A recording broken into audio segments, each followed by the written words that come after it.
we are of course going to be talking about Enki's return, the Adamic DNA, the Tree of Life, and awakening giants. That's the topic for today. We also have the legendary Alex Collier and Elena Danan, who both have done incredible work in making available to people this incredible information about the return of the Anunnaki, at least one of those factions that are associated with Enki. Now, this is something that I've long been familiar with in doing my exopolitics research, that the Anunnaki were these beings that were associated with the foundation of humanity, and I thought it was just a historical issue. And so I was really shocked when people started to talk about the return of Enki, and that there were beings associated with Enki's faction that were on Earth. So the more I looked at that body of information, the clearer it became that this was something that was very important for us to understand. And this is one of the things that I'm very happy about doing this exopolitics work, is because the information I'm getting is topical. It's things that are happening right now that help explain the background of events happening around the world. Now, anyone that follows geopolitics, and I'm sure many of you do follow geopolitics as I do, it's very easy to be kind of lulled into this false sense of security about what is going on by the mainstream news coverage, because beneath that there is a much deeper layer of what's going on. And of course, UFO research deals with a lot of historical cases, UFO sightings, so exopolitics is something that we really need to understand in terms of working out the big picture of what is really happening behind the scenes. The Enuma Elish is the oldest Sumerian text, and it's so the oldest historical text that has been found. So what it discusses is the creation of gods, and it talks about these foundational gods, the ones that came out of the primordial void, Apsu and Tiamat, who then created Anu, who is presently the king, or was regarded then as the king of the gods, Ea and Marduk. And then there were lesser gods created. These are called the Igigi. And finally, humanity. So humanity is at the bottom of the pyramid. And the Enuma Elish was transcribed around 1900 BC, but the original version came from Sumer around 3800 BC. So now we come to the creation of humanity. Humans were created as a slave race. So in the Enuma Elish, the 6th tablet, it describes the process. I will create a creature named man. He will do all the work of the gods so that the gods may be free. The 6th tablet tells us how that was done. So the 6th tablet tells us that then they bound Kingu in chains. So there was a war between the gods, and Kingu was a leader of the losing faction, and he was brought before Ea, or Enki, and Enki was part of the victorious faction associated with Anu and Enlil. So the throat of Kingu was cut, and from his blood man was created in order to serve the gods. So the Enuma, according to the Enuma Elish, humanity was created out of the blood of Kingu, one of the gods associated with the primordial gods Apsu and Tiamat. Now there's another text, another historical text, which gives us much more information, and that is the Atrahasis. The Atrahasis discusses the creation of man. So it says that Eden was a genetic experiment. Now, there's a question that we need to kind of like address here, which is, well, how seriously should we accept the Anunnaki version of events? I mean, what's described in the Sumerian the Akkadian, the Babylonian texts. I mean, how accurate is that? Is that the victors of earlier conflicts describing what happens? That's something we need to kind of keep in mind here. There's an alternative version of history, and that we need to kind of like look at that, which is that it wasn't in any way so simple. When the Anunnaki show up around 450,000 years ago, what they encountered were primitive humans in terms of lifestyle, but the genetics of those humans carried the seeds of earlier extraterrestrial interventions. Now, according to Radu Cinema, he says that there were two branches of humanity that were created using a combination of extraterrestrial and primate DNA. So by that primate DNA, we're talking about very primitive humans. So that would not necessarily have been the survivors of earlier civilizations. So that's something to keep in mind. So Radu Cinema identified different symbols in the DNA to differentiate between these two long-term human experiments. He describes Adamic man. Adam was the first conscious human being belonging to he calls it the ENL branch, which was created on Earth and had most of the characteristics of perfection. So according to Radu Cinema, you do have an Adam being created, and this was the most perfect blend of extraterrestrial and primitive DNA. And he says that this is something you can identify in the chromosomes of modern day humanity. So that's telling us that this second branch of humanity, the ENK or the RH positive, have very little, if any, extraterrestrial genetics at all. So that kind of might give us an idea as to why today, if you look around the world, there are a lot of people that go into shutdown mode over the UFO, over the extraterrestrial question. Now, I'm sure many of you here that are watching this, you've all experienced friends, family, colleagues, kind of like almost, just going into this hypercritical state when you start talking about all the evidence about UFOs and extraterrestrial life. And, why is that so unreasonable? Now, for those of us that feel we have a connection to these extraterrestrials, whether it's through contact, whether it's through being a starseed or some other way, we feel very comfortable with the idea of extraterrestrials. In fact, we look forward to that. We look forward to making contact and that becoming a bigger part of our lives. But for those that don't have this extraterrestrial DNA, it's very fearful for them. Now, we get this attempt to kind of create demigods or beings that would kind of like act as intermediary between these different groups. So you have an attempt to create a hybrid group of beings that would be able to be accepted by both sides of these two branches of humanity. So these demigods, they were created and they were a bridge to the perfect humans and to the extraterrestrials. And what distinguished the demigods was their ability to use advanced technologies. So this is one of the things that marked them aside from ordinary humans, is that they carried the DNA or the genetics that would allow them to access and activate extraterrestrial technologies. We get the blueprint for the Adamic DNA. So the lead Anunnaki scientist was Prince Ea, also known as Enki.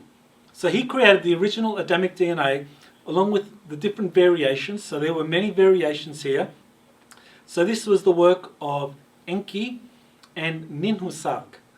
She was, and the Sumerian texts kind of differ on this, she was either Enki's sister or Enki's mother, or even Enki's wife, depending on what source you go to.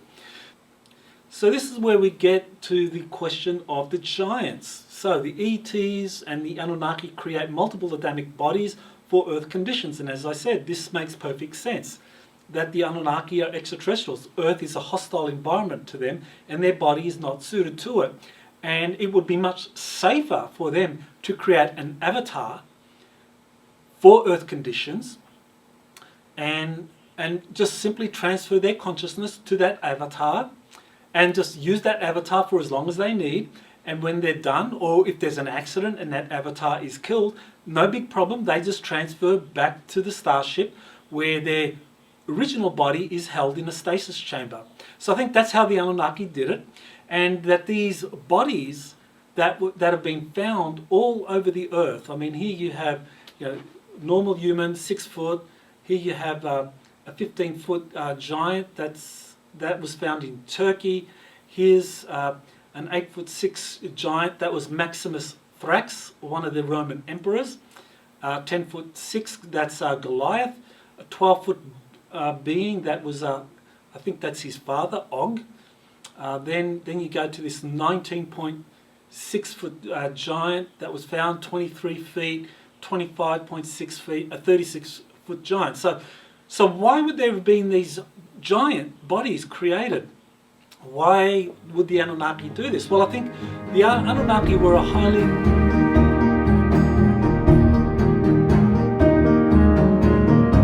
Well, now we begin the very exciting part of today's program, where we are going to be having a panel discussion where I get to ask Alex Collier and Elena Danan about some of the issues I've raised and anything that they have to add to this information. Firstly, let me open up to Elena. Elena, is there anything you want to add to what I've said in this webinar? I know I've covered a lot of issues, but maybe is there anything that kind of like stuck out for you that you want to correct or you want to elaborate? Yes, Michael, thank you for asking. Well, yes, I've taken some notes, and there are a few things I can comment on. And you ask about the giants. If when the Anunnaki arrived, they met giants that were already there. They didn't find any giants already there. They manufactured them. Yes. So there is, I have a comment also on the tree of life and tree of knowledge. To me, there are 3 different type of trees. There is the tree such as what JP saw, which is a tree that is able to give abundance, and it's a tree that in a certain way gives so many vitamins and products that it can extend life, and it's something quite next to magical. That would be this kind of tree of life.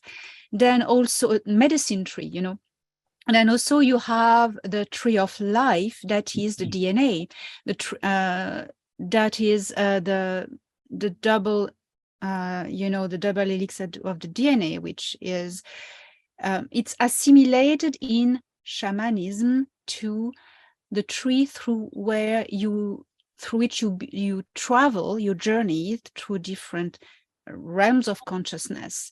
So that would be something you do using your DNA and by activating it. So that would be the tree of life, that is the DNA that also you can manipulate, etc. And then there's the tree of knowledge, the knowledge that is attained by activating the 2 coils, the 2 serpentine electrode energies, which also called the Kundalini, within a human body, within the spine. And that is, it's similar to the double coil of the DNA, which is not the same thing. It's an energetic thing. And that opens the pineal gland and higher state of consciousness. And I would be inclined to believe that it's more what it is about Adam and Eve and the tree of life or of knowledge. It may be either this awakening of the Kundalini or either activation of DNA. I don't know which one it is, but I would say this. Also regarding Enki, to answer a question, I may read very quickly excerpts of a conversation I had with him recently. I prepared. I'll be quick. So he showed me.